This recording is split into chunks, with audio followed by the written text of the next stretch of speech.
शिरडी साईं बाबा की हर आज्ञा का पालन करना इतना आसान भी नहीं था।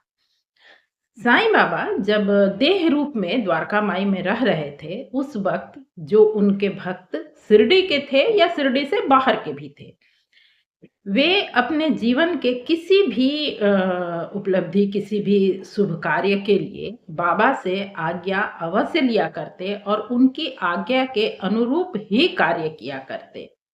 और जो लोग शिरडी के थे, उनका तो ऐसा नियम था कि वो शिरडी गाँव छोड़ने के लिए, चाहे वो किसी भी कार्य के कारण किसी भी कार्य से जा रहे हों, तो शिरडी छोड़ने से पहले वो बाबा की आज्ञा लिया ही करते और बाबा के आज्ञा के बाद ही वो शिरडी गाँव छोड़ा करते थे।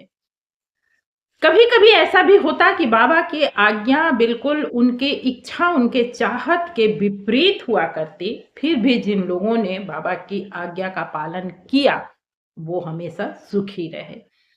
आइए ऐसा ही एक कथा सुनते हैं आज, जो कि जी नारके। ये कथा मैंने ली है साईं के संदेश पुस्तक से। और जिनकी ये कथा है, जिनके अनुभव के बारे में बता रही हूँ, ये जी नारके इनका नाम था और ये शिरडी के ही रहने वाले थे।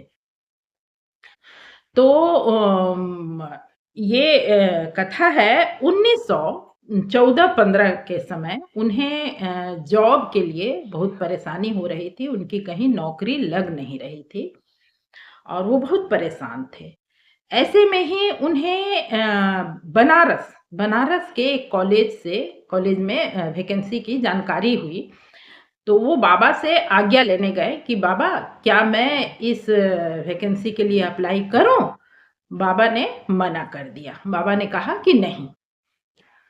कल्पना कीजिए, जिसे नौकरी की सख्त ज़रूरत हो और वो अप्लाई करने के लिए जब बाबा से आज्ञा लेने जाए और उसे मना कर दिया जाए, उसके बावजूद भी वो कैसे भक्त रहे होंगे वो लोग कि उन्होंने बाबा की आज्ञा का उल्लंघन नहीं किया और उस नौकरी के लिए उन्होंने अप्लाई नहीं किया।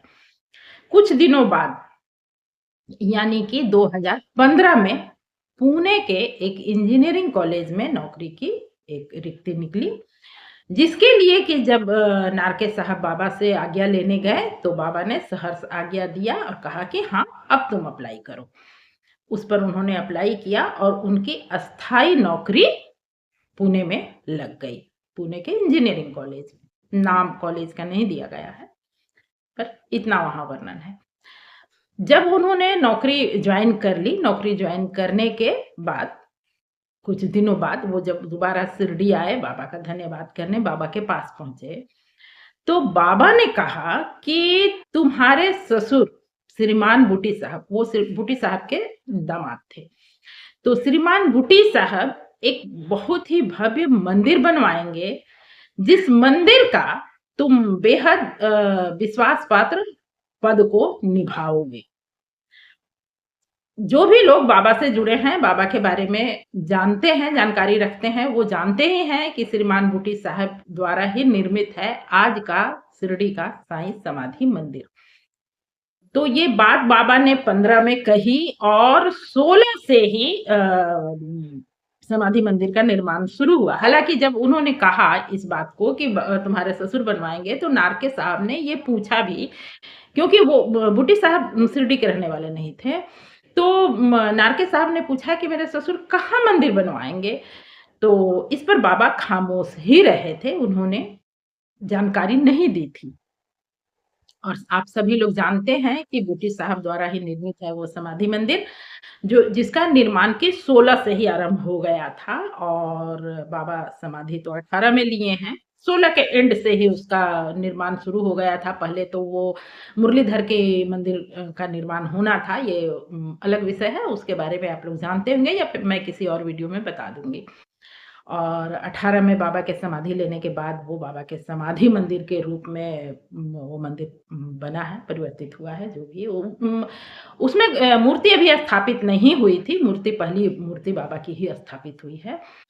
तो उसके बाद नारके साहब वहाँ के ट्रस्टी के रूप में ट्रस्टी के मुख्य भूमिका उन्होंने अपने जीवन पर्यंत निभाया है। तो ये थी बाबा की भविष्यवाणी। बाबा उन्हें बनारस नहीं भेज रहे थे, नहीं भेजा था उन्होंने, पूना में रखे थे, क्योंकि उन्हें तो शिरडी में जीवन पर्यंत सेवा देनी थी। बाबा के समाधि मंदिर में उन्हें सेवा देनी थी, बनारस काफ़ी दूर होता। तो साईं की आज्ञा का पालन करना इतना आसान नहीं होता था, पर जिन लोगों ने इस चीज़ को बिना स्वयं का दिमाग लगाए माना है, स्वीकारा है, वो कभी हानि में नहीं रहे, उनकी हमेशा उपलब्धि बनी रही। ये बाबा का वैशिष्ट्य था। तो आज के लिए बस इतना ही। कैसा लगा आज की ये कहानी? यदि आप ऐसी ही अच्छी, सच्ची और जानकारीपूर्ण कहानी सुनने में इंटरेस्ट रखते हैं, तो इस चैनल को ज़रूर सब्सक्राइब करें। मिलती हूँ फिर से किसी ऐसे ही जानकारीपूर्ण कहानी के साथ। तब तक के लिए ओम साई राम, नमस्कार। आपने पूरी कथा सुनी है, इसके लिए हार्दिक धन्यवाद।